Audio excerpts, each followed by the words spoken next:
আজি মই বনাবলৈ লৈছো পৰ্কৰ ধুনিয়া এটা আচাৰৰ ৰেচিপি আহকচোন ভিডিঅ'টিলে আগবাঢ়ো স্বাগতম জনাইছো মোৰ চেনেলটোলে আপোনালোকক সম্পূৰ্ণ ভিডিঅ'টো চাব বুলি আশা ৰাখিলো এয়া মই আচাৰ বনাবলৈ পৰ্ক লৈ লৈছো পৰ্কখিনি মই এনেদৰে বইল কৰি লম গোটেইখিনি পৰ্কৰ আচাৰ নবনাও বাৰু ইয়াৰে মই অকনমানহে লৈ লৈছো এইখিনি মই আচাৰ বনাবলৈ লৈ লৈছো এবাৰ ঠাণ্ডা হোৱাৰ পিছত মই পৰ্কখিনি সৰু সৰুকৈ কাটি লৈছো আৰু এইফালে লৈছো আদা আৰু নহৰু এনেদৰে স্লাইচ কৰি কাটি লৈছো মই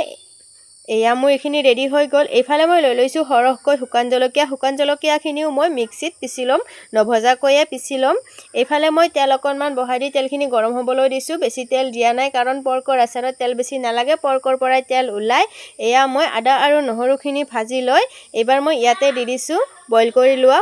পৰ্কখিনি এইখিনি দি মই অকনমান সময় ভাজি লম অকনমান সময় ভাজি লোৱা হোৱাৰ পিছত এবাৰ মই ইয়াতে দি দিম নিমখ হালধি আৰু জিৰা আৰু চিকেন মছলা এই মছলাখিনি দি মই আকৌ অকনমান সময় এনেদৰে ভাজি লৈছো গেছটো লো ফ্লেমত ৰাখিছো এইবাৰ মই দি দিছো পিছি লোৱা শুকান জলকীয়াখিনি দি মই এইবাৰ আকৌ অকনমান সময় ভালদৰে লৰাই লৈছো এটা কথা মন কৰিব মই কিন্তু গেছটো লো ফ্লেমত ৰাখিছো নহলে জ্বলি যাব পৰ্কখিনি যেহেতুকে সৰু সৰুকৈ কাটি লৈছো বেছি সময়ও নালাগে যেহেতুকে 100% বইল কৰি লৈছোৱে মই এয়া মোৰ পৰ্কৰ আচাৰ ৰেডি হৈ গল এয়া মই বাচন এটাত উলিয়াই লৈছো আৰু এইফালে মই চিচাৰৰ বাচন এটা লৈ লৈছো ইয়াতে মই আচাৰখিনি থৈ দিম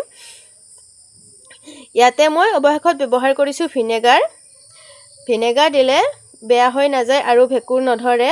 এয়া 6 মাহলৈকেও ৰাখিব পাৰে আপোনালোকে বেয়া হৈ নাযায় আপোনালোকো এবাৰ ট্ৰাই কৰি চাব যিসকলে পৰ্ক খাই ভাল পায় এয়া মই এইটো বাচনত থৈ দিম এইবাৰ মাজে মাজে ৰ'দত দিব লাগিব যাতে ৰ'দত দিলে বহু দিনলৈকে থাকে এনেও বেয়া হৈ নাযায় বাৰু আজিলৈ আহিছো ভিডিঅ'টো চাৰ বাবে বহুত